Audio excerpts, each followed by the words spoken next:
அன்பார்ந்த இணையதள நேயர்களை மீண்டும் www.qcrc.in என்ற இணையதளத்திற்காக நியூஸ் தமிழ் செய்தி அறிக்கையில் உங்களை சந்திப்பதில் பெருமகிழ்ச்சி அடைகிறோம். இன்று 4 மார்ச் 2009க்கான முக்கிய செய்திகளை தற்போது பார்க்கலாம். தமிழ் ஈழ நாட்டில் இலங்கை பாதுகாப்பு படையினரால் பாதுகாப்பான இடத்தில் இருந்த தமிழர்கள் மீது இலங்கை இராணுவத்தினம் குண்டு வீசி தாக்குதல் நடத்தியதில் 73 பேர் உயிரிழந்ததாகவும் 160க்கும் மேற்பட்டோர் படுகாயமடைந்ததாக தகவல்கள் வந்து கொண்டிருக்கின்றன. இருதய அறுவை சிகிச்சைக்கு பிறகு ஓய்விலிருந்து வந்த பிரதமர் மன்மோகன் சிங் இன்று தமது பணிக்கு திரும்பினார். தமது முதல் அலுவலக நிகழ்ச்சியாக இந்தியா வந்த பெனின் அதிபர் போனி ஓலியை டெல்லியில் ரேஸ்கோர்ஸ் இல்லத்தில் சந்தித்து பேசியதாக செய்திகள் வந்து கொண்டிருக்கின்றன. இந்திய குடியரசுத் தலைவர் பிரதீபா பட்டேல் வெளியிட்டுள்ள ஒரு செய்தி அறிக்கையில் இந்திய தேர்தல் ஆணையத்தின் அடுத்த தலைமை தேர்தல் ஆணையராக நவீன் சால்வா நியமிக்கப்பட்டுள்ளதாக டெல்லியிலிருந்து தகவல்கள் வெளிவந்து கொண்டிருக்கின்றன. வரும் நாடாளுமன்ற தேர்தலில் பாரதிய ஜனதா கட்சி வெற்றி பெற்றால் படா சட்டம் அமல்படுத்தப்படும் என்று வெங்கையா நாயுடு அவர்கள் செய்தியாளர்களிடம் தெரிவித்ததாக செய்திகள் வந்து கொண்டிருக்கின்றன. மகாராஷ்டிரா மாநிலத்தில் உள்ள 48 நாடாளுமன்ற தொகுதிகளில் 20 தொகுதிகளை தேசியவாத காங்கிரஸ் திரு சரத்பவார் அவர்களுக்கு ஒதுக்குவதாக காங்கிரஸ் கட்சியுடன் உடன்பாடு ஏற்பட்டுள்ளதாகவும் மும்பையிலிருந்து செய்திகள் வந்து கொண்டிருக்கின்றன.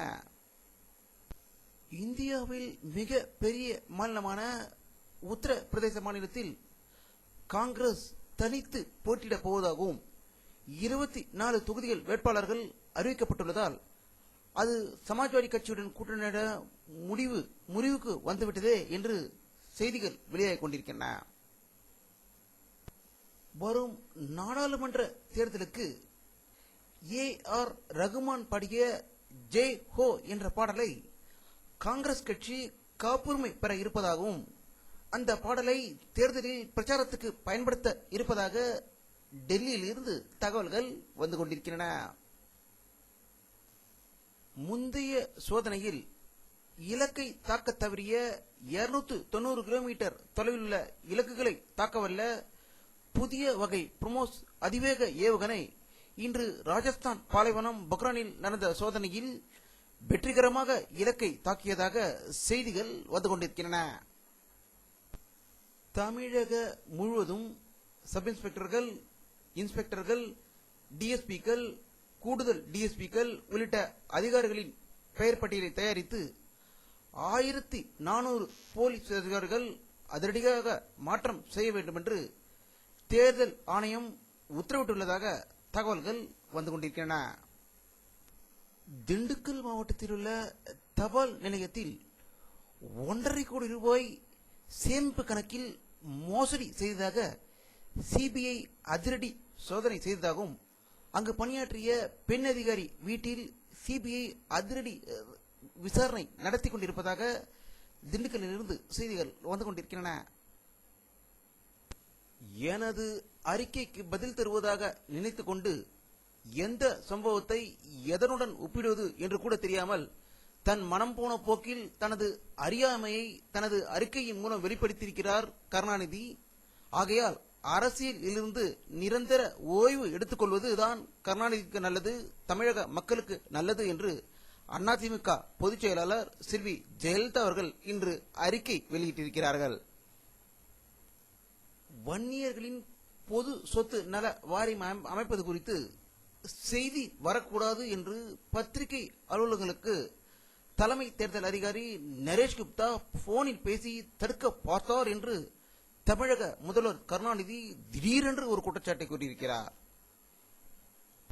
சைனாவில் தயாரிக்கப்படும் பொம்மைகளுக்கு இந்தியா தடையை தளர்த்தி உள்ளதால் சைனா மிகுந்த சந்தோஷம் அடைந்திருப்பதாகவும் இதனால் பொம்மை தயாரிக்கும் தொழிற்சாலையில் உள்ள தொழிலாளர்கள் சந்தோஷமடைந்து தற்போது வேலை கிடைக்க வாய்ப்புகள் அதிகமாக இருப்பதாக பெய்ஜிங்கில் இருந்து தகவல்கள் வந்து கொண்டிருக்கின்றன.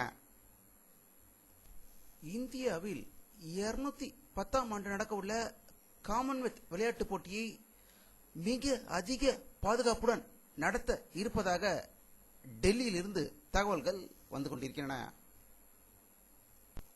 வானிலை அறிக்கை 4 மார்ச் 2009 பிற்பகல் 2:30 மணியில் எடுக்கப்பட்ட சேட்டலைட் புகைப்படத்தை தற்போது பார்த்துக் கொண்டிருக்கிறீர்கள். தமிழகத்தில் மேகமூட்டம் எதுவும் தெரியவில்லை. வங்கக்கடலில் ஒரு சில இடங்களில் மேகங்கள் இருப்பது தெரிகிறது. இன்றும் வெயில் அதிகமாக இருந்ததாகவே தமிழகத்தில் அனைத்து பகுதியிலிருந்தும் தகவல்கள் வந்து கொண்டிருக்கின்றன. இத்துடன் இந்த செய்தி அறிக்கை நிறைவடைகிறது. மீண்டும் நியூஸ் தமிழ் செய்தி அறிக்கையில் உங்களை சந்திக்கும் வரை உங்களிடமிருந்து விடைபெறுவது உங்கள் கே பாலாஜி. நன்றி.